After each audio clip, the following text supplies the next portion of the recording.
Tuhan, Shalom Bapak Ibu Saudara semuanya. Baik yang dalam ruangan ini maupun yang ada di bawah, Shalom, puji Tuhan. Saya pernah membaca sebuah buku, judul bukunya sangat luar biasa. Ini buku biografi dari seorang penginjil dari Tiongkok yang namanya Yun Yang, yang dikenal dengan nama Brother Yun. Kalau saudara pernah baca bukunya, buku itu tentang manusia surgawi. Ya, ini sebuah buku yang sangat luar biasa sekali. Perjalanan seorang hamba Tuhan, perjalanan seorang penginjil di Tiongkok, bagaimana dia harus melewati begitu banyak penderitaan, begitu banyak mengalami penganiayaan, bahkan keluar masuk di penjara bukan karena pelanggaran hukum, bukan karena kejahatannya, tapi karena imannya dan dalam memberitakan Injil atau memberitakan firman Tuhan. Nah Bapak Ibu Saudara, Brother Yuni mengalami begitu banyak mujizat Tuhan. Apa yang pernah dialami oleh Silas, saudaraku, yang ketika dia ada dalam penjara, ketika memuji Tuhan, lalu penjara-penjara rantainya terbuka. Nah ternyata Brother Yun kalau saudara baca, dia ngalamin pintunya dia bisa keluar tanpa diketahui oleh penjaga yang begitu ketat menjaganya, saudaraku. Nah tetapi dari mujizat yang dia terima demi mujizat, ya, Brother Yun ini begitu banyak membawa jiwa kepada Kristus.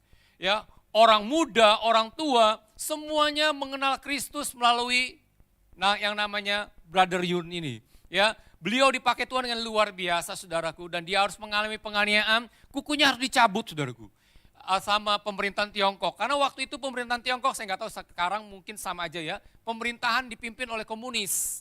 Karena pemerintahan komunis itu melarang gereja-gereja, ya.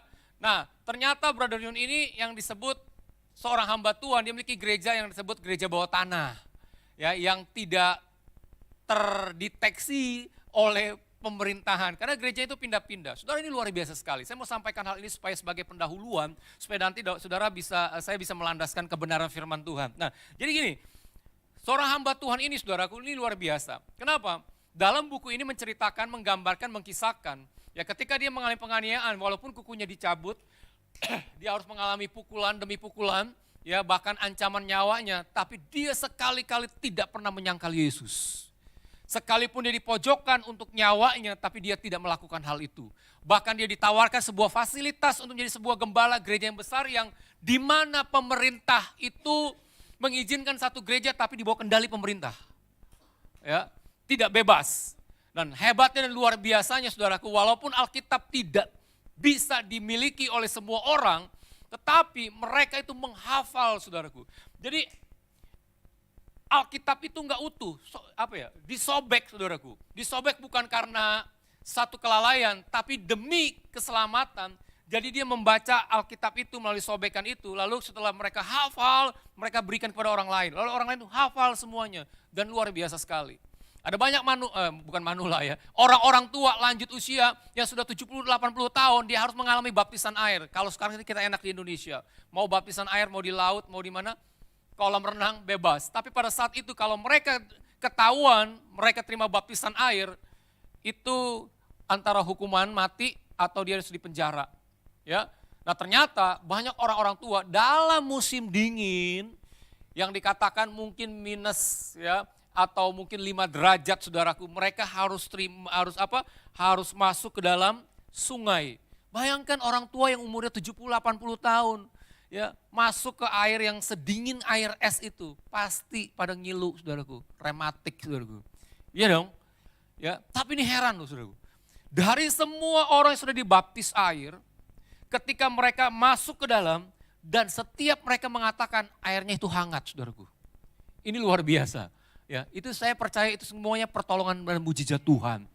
Yang herannya, mereka orang-orang tua diperhadapkan antara tetap memilih Kristus atau meninggalkan imannya, mereka tetap selamat atau masuk penjara. Ternyata mereka tetap mengatakan sekali Kristus tetap Kristus. Dan mereka harus masuk penjara. Penjaranya itu apa, saudaraku? Satu penjara itu, satu ruangan itu bisa dimuat puluhan orang. Artinya orang nggak bisa duduk, nggak bisa berdiri. Nggak bisa duduk, nggak bisa tiduran, dia harus berdiri, saudaraku. Tapi hebat, Itu cintanya kepada Yesus. Luar biasa. Makanya saya mengamati negara-negara yang pernah mengalami kebangunan rohani menjadi negara maju. Di China itu ada banyak orang-orang yang tetap mereka itu hatinya, imannya kepada Kristus. Penderitaan, penganiayaan buat mereka adalah sebuah kemegahan. Weh, saudara, ini pun tertulis di dalam Rasul Paulus, saudaraku. Ya, kita belajar. Jadi orang Kristen ini adalah sebuah perjalanan dan sebuah proses. Ya, kita nggak pernah tahu bahwa kalau saudara mungkin pernah beberapa kali nonton berita di televisi, ada banyak gereja-gereja di berbagai daerah mengalami persekusi, mengalami penganiayaan. Artinya mengalami penganiayaan, tidak boleh dibangun gereja, tidak boleh ibadah dan sebagainya. Ya, mungkin kita bisa melihat seperti itu. Tapi dari kebanyakan mereka saya perhatikan, mereka tetap luar biasa sekali. Mereka tetap imannya kepada Kristus.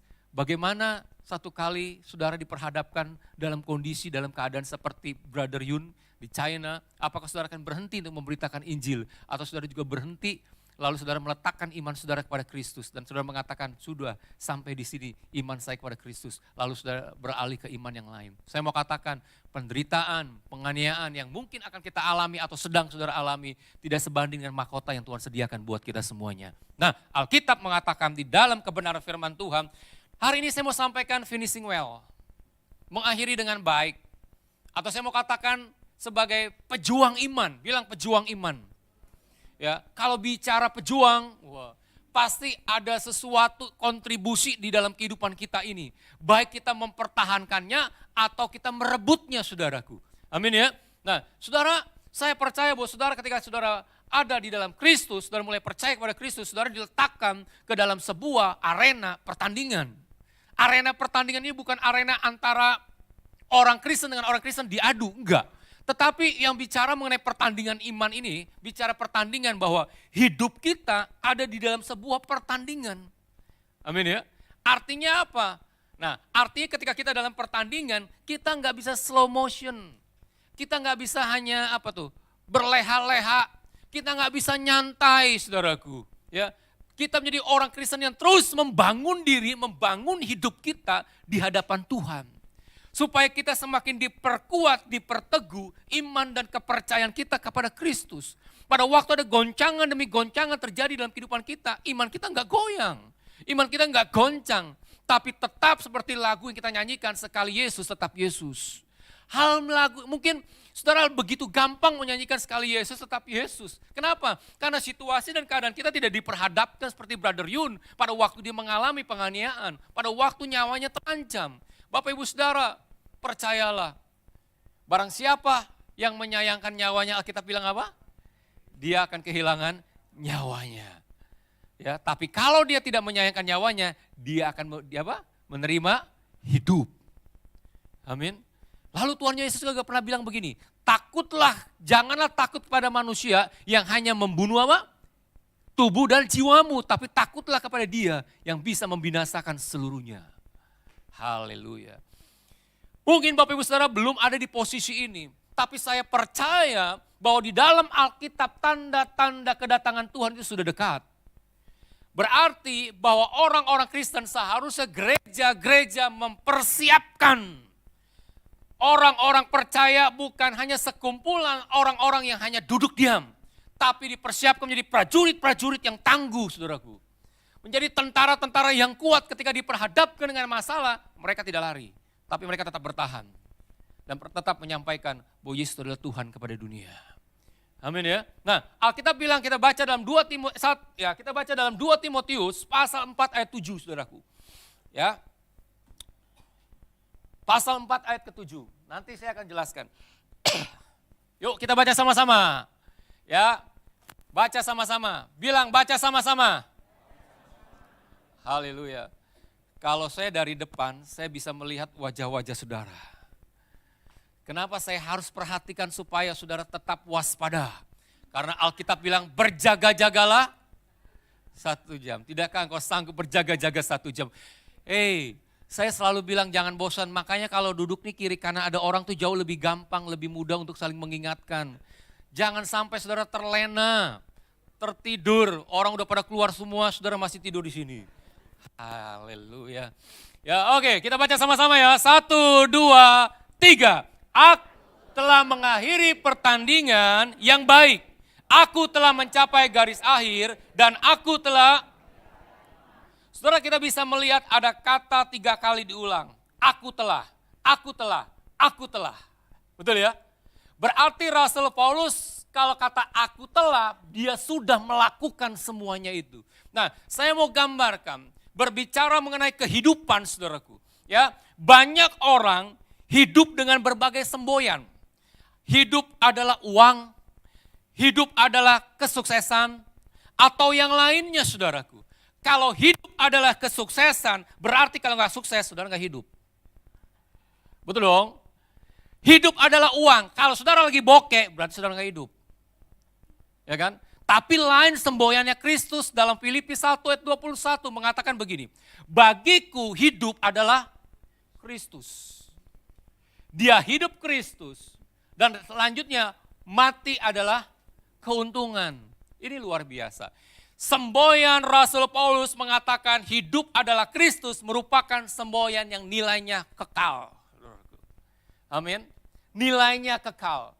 Hidup adalah Kristus, saudaraku. Ya, kalau Kristus itu saudara bisa lihat uang bisa digoncang, kesuksesan bisa digoyang, ya kan?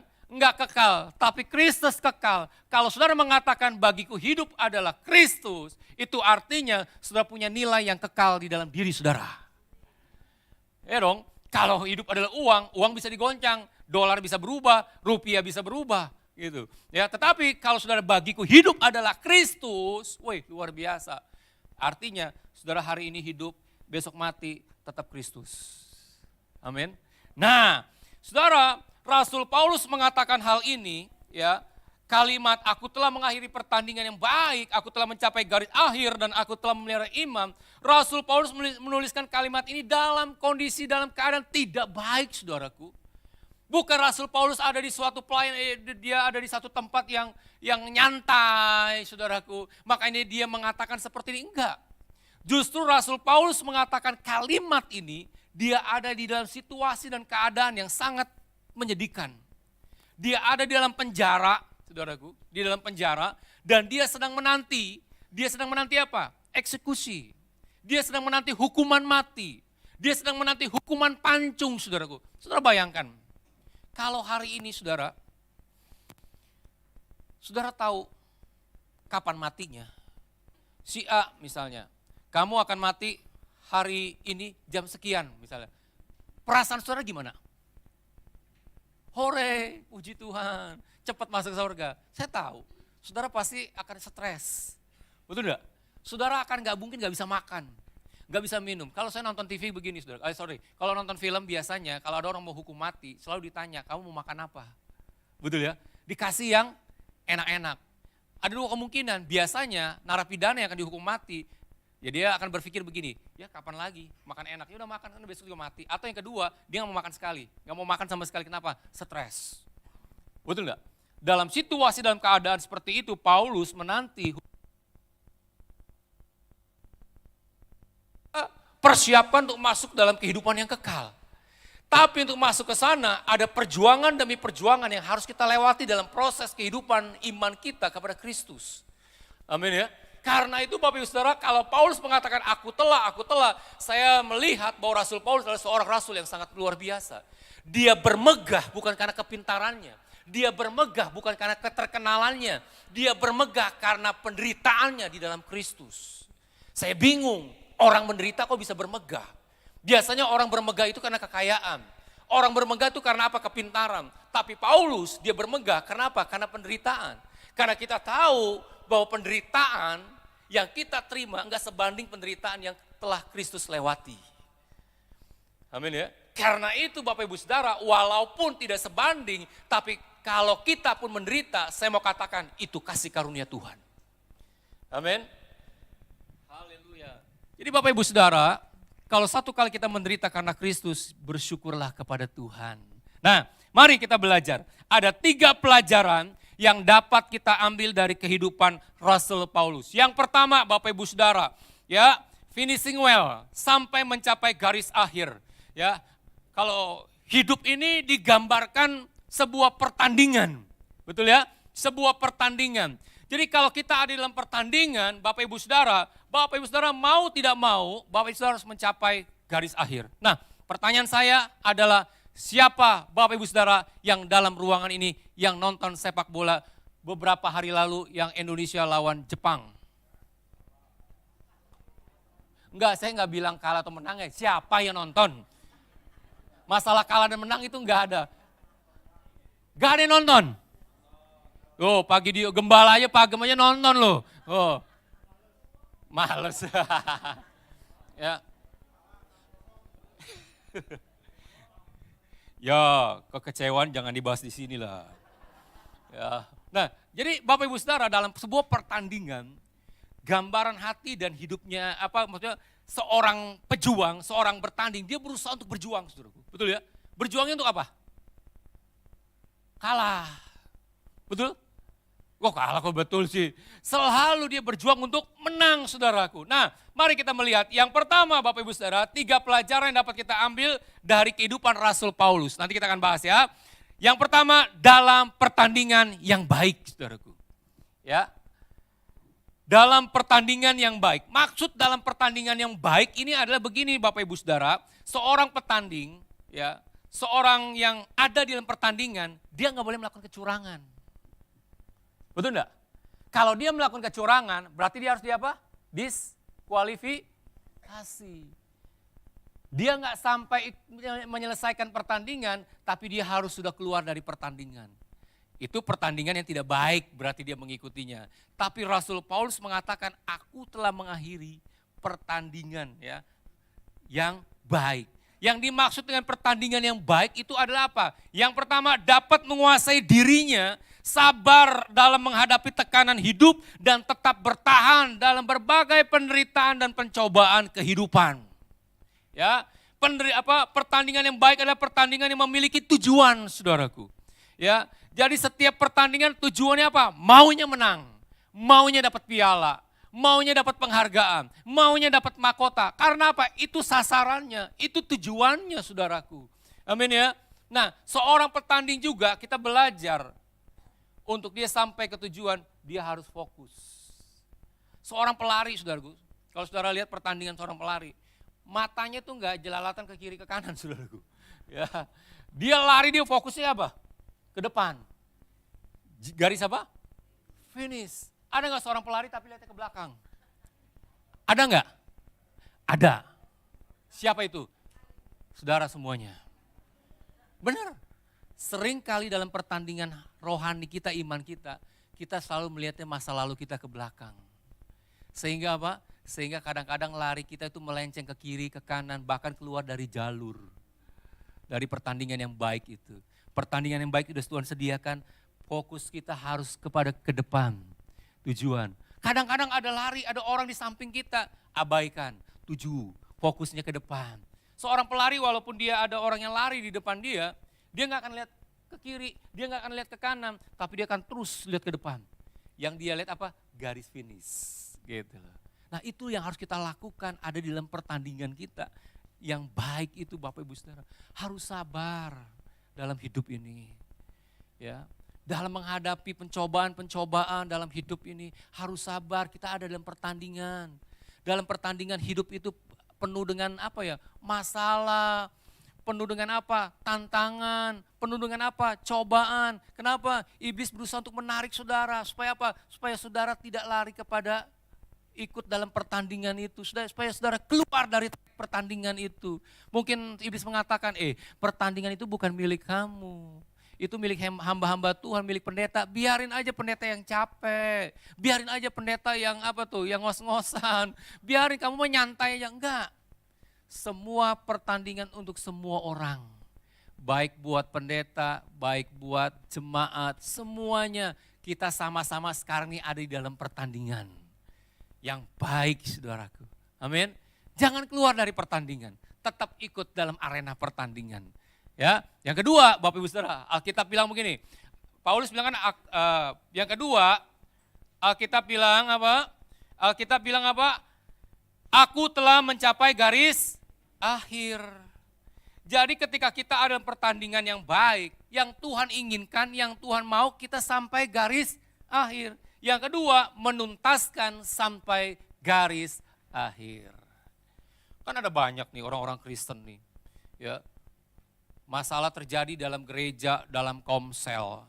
Baru masalah sepele aja yang kecil aja, udah gak mau datang komsel lagi, gak mau datang lagi. Ngapain saudaraku? Jadi orang Kristen tuh jangan baperan.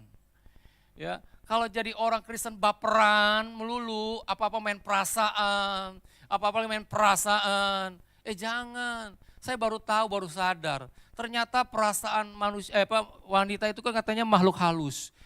Makhluk halus. Perasaannya halus maksud saya. Ya, maafkan saya, kepleset lidah saya. Enggak, maafkan saya salah ngomong. Iya, maaf. Perasaannya halus maksud saya. Ibu-ibu maafkan saya, para wanita, saya salah ngomong. Ya, saya takut di habis ibadah dirajam. Enggak. Maksud saya wanita itu perasaannya halus, katanya sensi gitu loh. Tapi enggak juga. Laki-laki pun juga ada yang sensi banget, bahkan melebihi daripada wanita. Betul ya? Kan makanya gayanya kelihatan. Nah, bukan itu maksud saya. Maksud saya begini, oke lah, hal-hal yang kecil-kecil itu jangan sampai merusak pertandingan kita, yang menghambat pertandingan kita sehingga kita nggak bisa mencapai garis akhir. Perasaan-perasaan itu perlu dilatih, di-manage, jangan mudah tersinggung saudaraku. Ya kan? Tapi belajar untuk menanggung sesama, jangan tersinggung. Nah, Paulus, saudara tahu, Paulus itu memulai dengan tidak baik saudaraku dalam pelayanannya. Dia adalah sebagai penganiaya jemaat, dia bukan pejuang iman tapi pejuang Taurat saudaraku. Ya, pejuang Taurat, dan berubah ketika dia mengalami perjumpaan dengan Yesus di Damsyik, dari perjuangan Taurat menjadi pejuang iman dalam memberitakan Injil. Jadi Bapak Ibu Saudara, kalau kita mengawalinya dengan baik, harus mengakhirinya juga dengan baik. Kalau kita memulainya, kita harus menuntaskan sampai mencapai garis akhir. Saudara tahu nggak, seorang pelari, wah dia lari, tiba-tiba, males gue udah pulang aja deh mendingan. Ngapain gue lari gitu, capek-capekin gitu. Nggak ada. Semua dalam pertandingan tinju, kalau seorang petinju pun nggak asal mukul aja. Amin ya. Tetapi semua pertandingan ujung-ujungnya selalu ingin menang. Bapak Ibu Saudara, saya punya, pada waktu saya masih kecil, saya sangat suka sekali dengan pertandingan saudaraku. Saya ini dulu paling jago balap karung saudaraku. Ya. Benar, saya paling jago balap karung. Kalau balap karung saya selalu juara. Kenapa? Keinginan saya itu hanya satu, saudara. Apa itu? Menang. Karena pada waktu saya menang itu dapat hadiah, saudaraku. Saya dapat menang hadiah. Jadi saya itu kalau ada pertandingan apapun pasti saya ikuti. Waktu saya masih SD. Kenapa? Tujuannya hanya ingin menang. Gitu loh. Ya. Mungkin ada orang yang main balap karung udah jatuh. Udahlah malas lah. Enggak. Ya. Waktu saya balap karung waktu itu saya jatuh, sudah terguling-guling. Tapi saya ambil karung, saya masukin lagi. Saya jalan lagi, saudara. Kenapa? Ingin menang, saudaraku. Saya pengen sampai garis akhir, baru menentukan siapa pemenangnya. Kalau saudara dalam pertandingan dalam kehidupanmu gak sampai garis akhir, kita gak pernah tahu siapa pemenangnya. Amin. Jangan sampai, sekali lagi saya mau bilang, penderitaan, pergumulan dan masalah, itu membuat kita mundur. Tapi akhiri pertandingan kita. Amin. Karena apa? Karena Alkitab bilang dari ayat selanjutnya, ada mahkota yang telah Tuhan sediakan buat kita. Wais, luar biasa. Saudara, kalau seorang yang menang, seorang juara, dia bukan hanya senang karena dia mendapatkan hadiah, tapi dia senang karena melihat banyak orang-orang yang akan apa? Yang akan bersorak-sorai untuk si pemenang ini. Ada sebuah kebanggaan, saudaraku. Amin. Mungkin dalam pertandingan ini saudara nggak pernah tahu. Ya, suami, istri, pak gembala, tim pengembalaan, atau jemaat Tuhan nggak pernah tahu apa yang terjadi. Tapi tidak tahukah saudara, ada supporter yang nggak kelihatan. Itu Tuhan. yang selalu memberikan semangat. Pada waktu kita jatuh dalam balap karung mungkin, supporter mengatakan, ayo bangun lagi, bangkit lagi, ayo jalan lagi, tinggal dikit lagi, tinggal dikit lagi, tinggal dikit lagi. Dan mungkin para malaikat bersorak-sorai pada waktu kita mengakhiri pertandingan sampai mencapai garis akhir. Amin. Dan saya percaya Paulus telah melakukannya. Nah, Bapak Ibu Saudara, saya mau kasih sebuah cerita. Ada seorang hamba Tuhan yang luar biasa ya. Dan sayang sekali dia tidak mencapai finishing well. Ini satu pelajaran buat kita. Ada seorang hamba Tuhan, sepasang misionaris muda dari Swedia yang bernama David Flat, saudaraku. Ya, dia dan istrinya meninggalkan negaranya, meninggalkan kenyamanannya ya untuk memberitakan Injil ke pedalaman Afrika. Tapi desa setempat yang mereka datangi menolak Injil.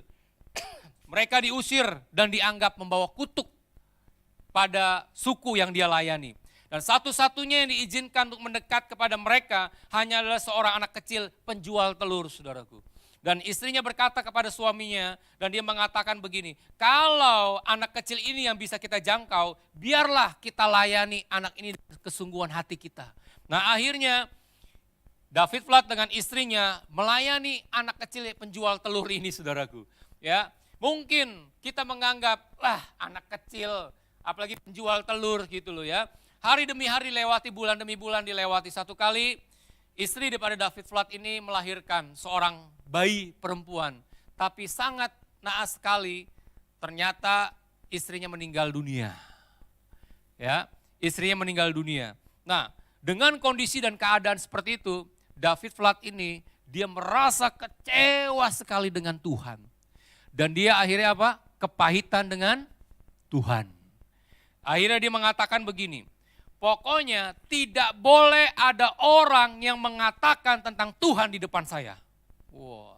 Kenapa? David Flat begitu pahit sekali. Tahun demi tahun kehidupannya dia menjauh dari Tuhan, dia kepahitan, dan setiap orang tidak berani untuk mengatakan tentang Tuhan di hadapan dia. Karena dia akan marah. Satu hari dia mendengar kabar bahwa daerah Afrika itu yang dia pernah layani ternyata mengalami revival. Dia bingung, pada waktu dia layani nggak pernah ada hasilnya. Hanya satu anak penjual telur. Tapi satu ketika diinterviewlah seorang pendeta ini. Dan pendeta seorang wartawan ini mewawancarai pendeta ini mengatakan begini. Ada seorang wanita, pada waktu saya masih kecil, ada seorang wanita yang telah melayani saya dengan setia, dengan sungguh-sungguh. Ya, dan hari ini saya berdiri di makam wanita itu. Nah, wanita inilah yang telah menjangkau saya sampai saya terima Tuhan Yesus. Pada waktu saya terima Tuhan Yesus, lalu saya deketi kepala suku, lalu saya doakan kepala suku, lalu saya injili kepala suku, dan kepala suku itu mau terima Tuhan Yesus. Pada waktu kepala suku terima Tuhan Yesus, maka seluruh suku itu terima Tuhan Yesus. Dan pada saat itu mengalami kebangunan rohani. David Flat akhirnya penasaran, dan ketika dia datang kepada seorang anak kecil ini yang sudah bertumbuh menjadi dewasa, menjadi pendeta, ternyata anak kecil penjual telur ini, hanya satu anak kecil penjual telur ini, hanya satu hasilnya, tapi menghasilkan ribuan orang datang kepada Kristus. Luar biasa. David Flat saat itu juga, hari itu juga, hatinya mengalami pemulihan, dilepaskan oleh Tuhan dari rasa kepahitannya. Ternyata bertahun-tahun dia mengalami kepahitan, dia merasa gagal, istrinya mati. Ternyata ada hasilnya, seorang anak penjual telur yang melanjutkan perjuangannya. Sampai banyak orang terima Tuhan Yesus. Hari ini saya mau katakan, David Flat sebuah pelajaran buat kita. Ada banyak peristiwa yang terjadi dalam kehidupan kita. Jangan pernah kita mundur. Waktu kita mengalami kegagalan dalam pelayanan, jangan pernah kita mundur. Kita nggak pernah tahu hasilnya esok hari. Karena itu Bapak Ibu Saudara, masuk dalam pertandingan yang baik dan menuntaskan pertandingan sampai garis akhir. Mau enggak saudara? Sampai nanti satu kali Tuhan panggil kita, kita sudah udah batuk saudaraku. Artinya sudah di penghujung saudaraku. Ya. Udah sampai di penghujung saudaraku. Udah sampai begitu, jangan sampai kita bilang, Tuhan ampuni saya, enggak. Tapi pada waktu kita udah sampai begitu, Tuhan terima kasih. sudah selesai pertandingan saya. Hari ini saya melihat ada mahkota yang telah Tuhan sediakan buat saya. Wih, itu kan indah sekali. Amin. Jangan pada waktu, aduh gimana ya. Itu uang ada di sana tuh, tolong dihitung semua utangnya berapa. Enggak usah pikirkan itu semua. Tapi yang perlu kita pikirkan adalah, ingat ada mahkota yang telah Tuhan sediakan buat kita. Ya, yang terakhir Bapak Ibu Saudara, ya. Jadi Bapak Ibu Saudara perlu tahu bahwa hidup ini bukan soal banyak prestasi dalam dunia ini. Tapi kesetiaan kita pada tujuan dan panggilan surgawi. Jangan mengejar sesuatu hal yang sia-sia. Tapi kejarlah panggilan surgawi itu dengan kesetiaan kita kepada Tuhan Yesus. Sampai pada akhirnya. Oke? Karena kemenangan bukan diukur dari pujian manusia. Tapi dari kesetiaan kita sampai garis akhir.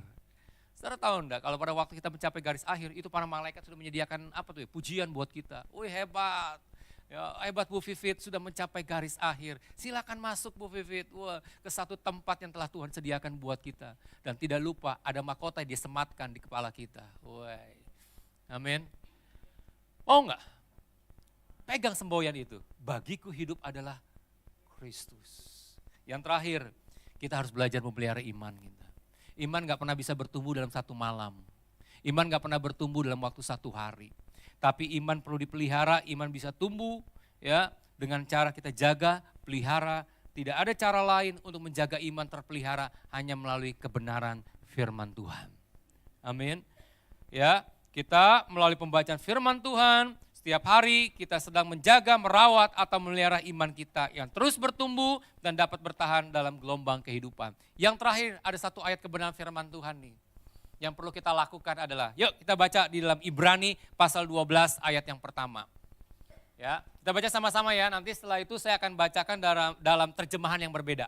Yuk 1, 2, 3. Karena kita mempunyai banyak saksi bagaikan awan yang mengelilingi kita, marilah kita meninggalkan semua beban dan dosa yang begitu merintangi kita dan berlomba dengan tekun dalam perlombaan yang diwajibkan bagi kita. Dalam terjemahan firman Allah yang hidup bilang begini, karena begitu banyak orang beriman memperhatikan kita, mari kita menanggalkan segala sesuatu yang memperlambat atau menghambat kita, terutama dosa yang melilit kaki kita dengan erat dan merintangi jalan kita. Marilah kita berlari dengan sabar serta tekun dalam perlombaan yang disediakan oleh Allah di hadapan kita. Apa yang menghambat?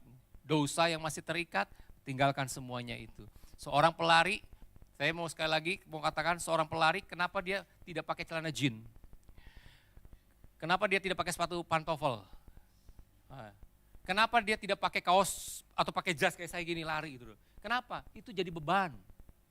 Gak bebas, maaf ya. Makanya seorang pelari baik laki maupun perempuan itu celananya agak pendek dan agak ketat. Dan sepatunya pun sangat enteng sekali. Kenapa? Untuk apa? Untuk gampang cepat dia mencapai garis akhir. Kalau kita lari kayak Pak Gideon dengan kayak saya begini pakai setelan jas lalu lari, maaf ketinggalan gitu loh. Ya, betul ya Pak, apalagi faktor usia juga sih. Ya, kita akan ketinggalan Bapak Ibu Saudara. Makanya Alkitab bilang tinggalkan semua yang jadi beban itu. Kehidupan masalah, apalagi dosa yang merintangi itu. Ayo. Semua kita tinggalkan supaya kita bebas berlari sampai mencapai garis akhir. Mari kita bangkit berdiri sama-sama. Semangat ya Bapak Ibu Saudara ya. Kita dalam pertandingan nih. Saya nggak tahu siapa duluan sampai capai garis akhir. Ya. Tapi yang terpenting adalah bukan siapa duluan, tapi siapa yang bertahan. Dan siapa yang setia sampai garis akhir.